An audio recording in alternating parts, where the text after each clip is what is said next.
Right. So following from part 2, and if you haven't had the chance to watch part 2, do that first before you come to part 3.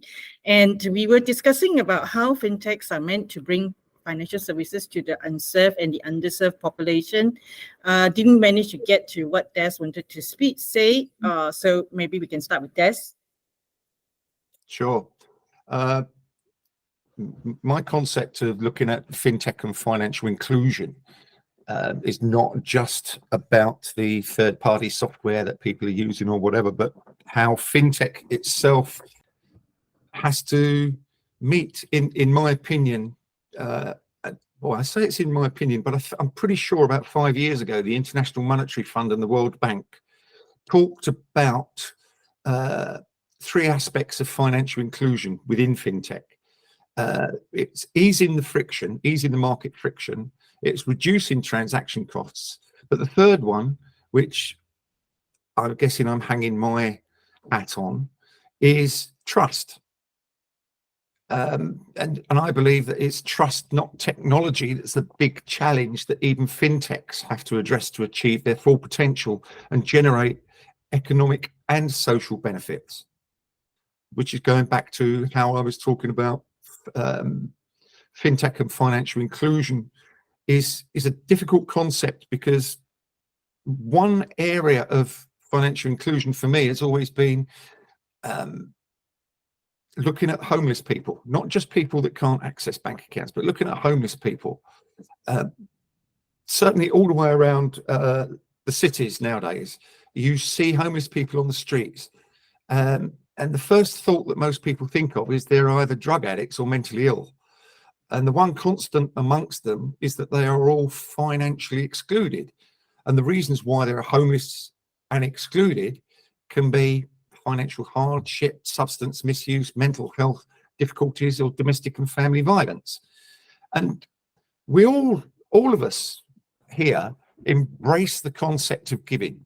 And how many of us have seen homeless people on our way to and from work outside a McDonald's, a coffee shop, or a hamburger place, whether it's Starbucks, Nero's, Costa, or Pret a Manger, and you hand them maybe a coffee or a hamburger or a sandwich, but that doesn't really help that person to make a phone call for assistance to allow them to shop for housing, clothing, or bedding. How does it give that person a place to sleep for the night? Is that all, is the only thing that fintech can do is offer these gift cards that somebody feels better about giving it to that person, that homeless person? And one of the things I like to quote, again, another quote of the day here, is Reverend Jesse Jackson, who said something along the lines of, capitalism without capital is just ism, and we can't live off of ism. So for me, fintech, we use phrases for online social networks such as global village or online communities. It doesn't really work for fintechs within the financial services, or am I wrong? I pass that one over for you to think about. I think there is a very large gap between what politicians say, what large financial institutions increasingly seem to be doing in terms of virtue signaling, and then excluding people they then disagree with. If we go back to one of those horrible phrases, the poor will always be with us, we need to find a way of actually, as you say, Des, accessing the services that are available.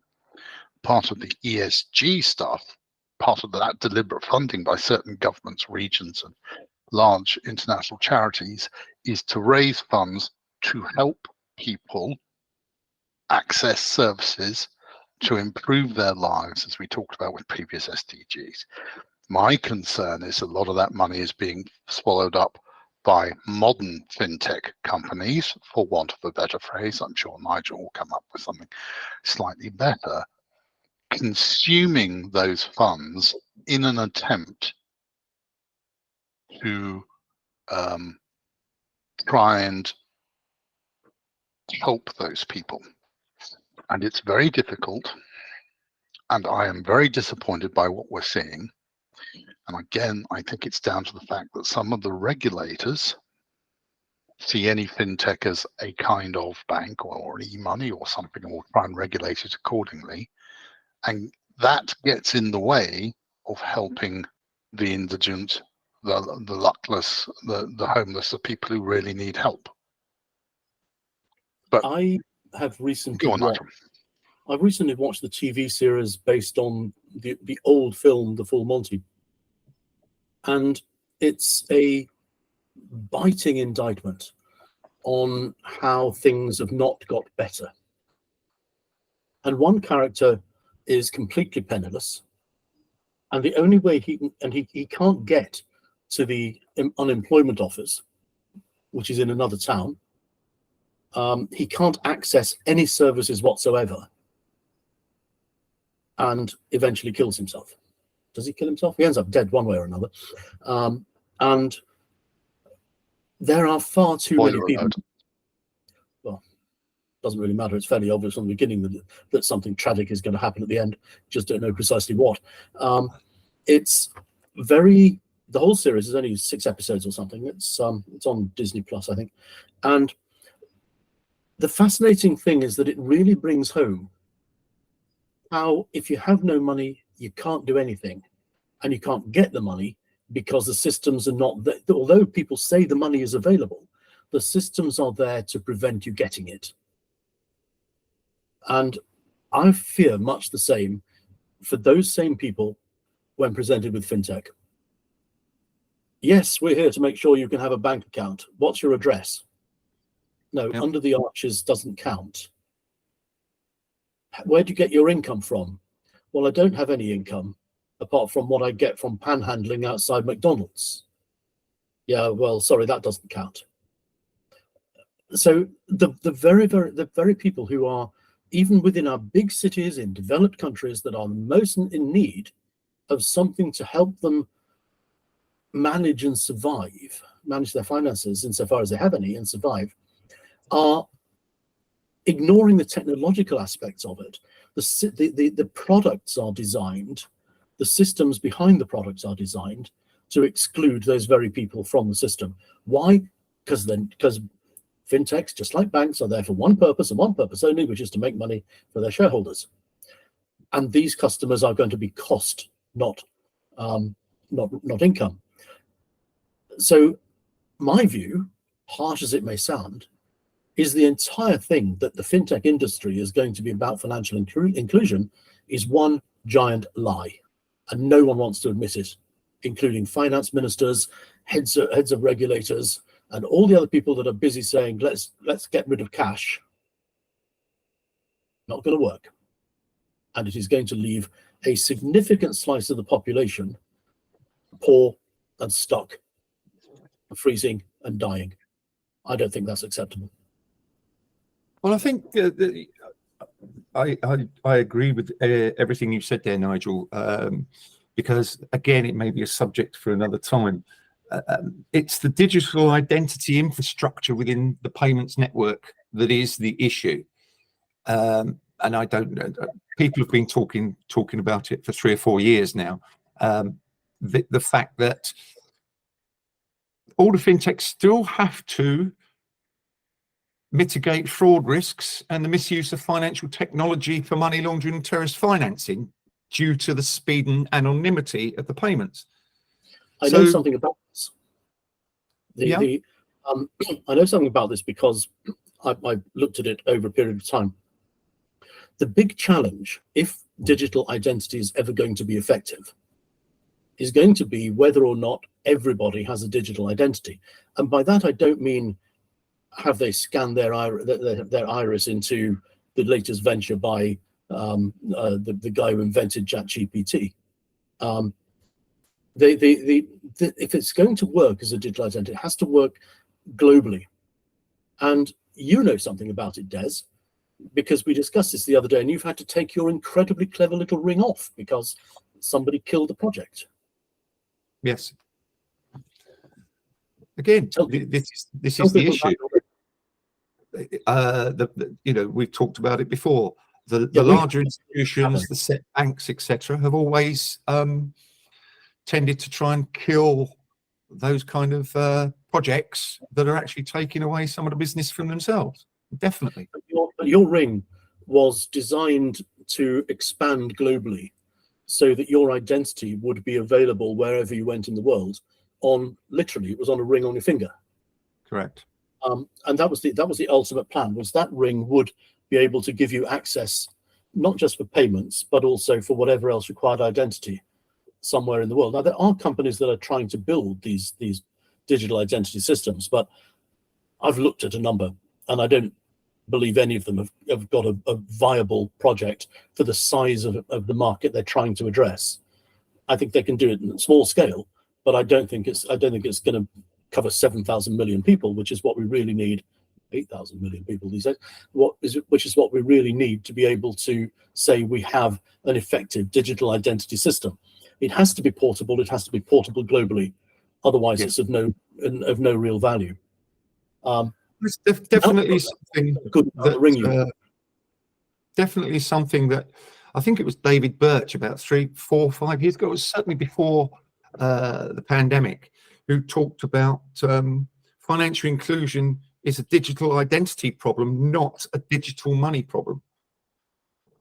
And I think from what I recall, he was talking about the whole history of the internet, or the internet came out, it wasn't designed for or defined on identity. It was about giving everybody access to everything.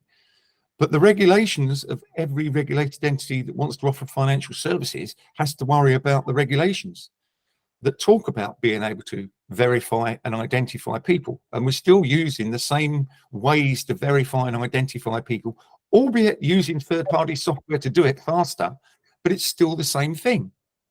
It's about, it may be a passport. Not everybody has a passport. It may be a driving license. Not everybody has a driving license.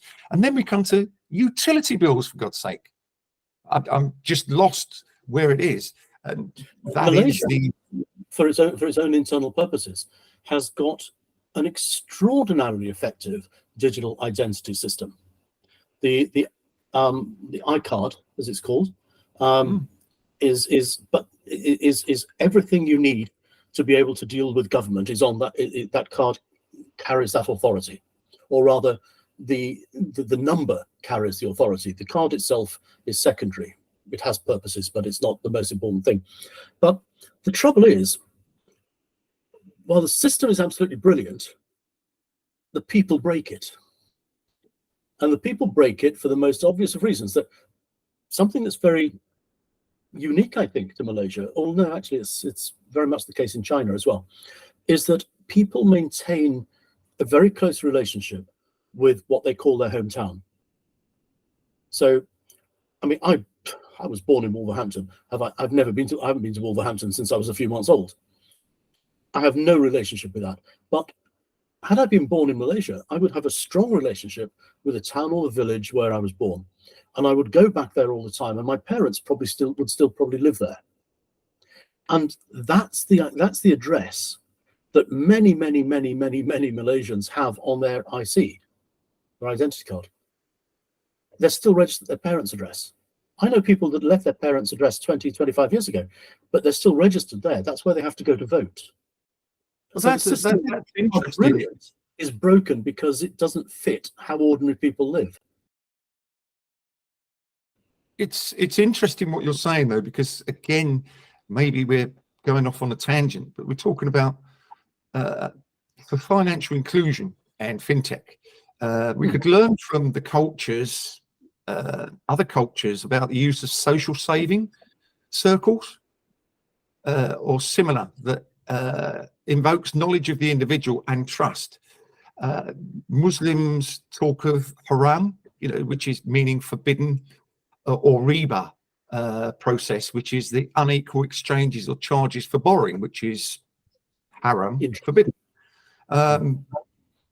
You then go to social saving systems, which I think Somalia has one, Hagbad or something like that.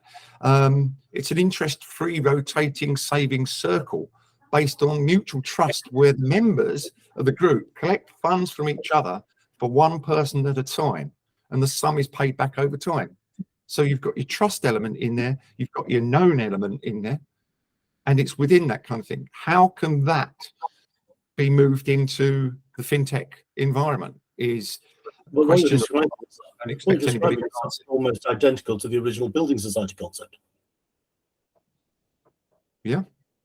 Yeah, Mark? Any thoughts on it, Mark?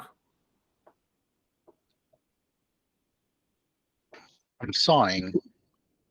And I'm sighing because as soon as you talk about these decent levels of trying to transform to local point, that's when the scumbags come in. The fraudsters, the people that we don't actually deal with.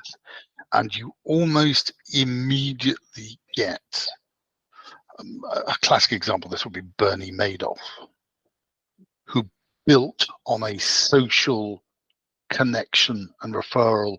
Is he one of us? By this I will say, is he a Democrat?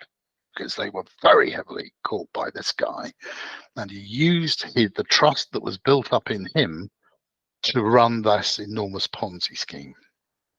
So while I'm listening to Nigel and yourself, Des, I'm wondering how poor Julia, as the chairman of this group, can help her colleagues when you get to the very real issue of social inclusion, which is trust.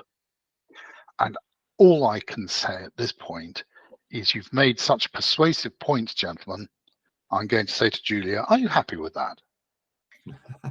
I think now I have another question. When you talk about trust and the abuse of this identification and verification process, I think the next point or the next episode that I am already thinking about is about fraud and what we can do about it or not do about it. I think we have a couple of other subjects in the queue before we get to that, but yes, I think that we should look at fraud. And so, yep, time's up and over and out. Thank you. Thank you. Thank you, Julia.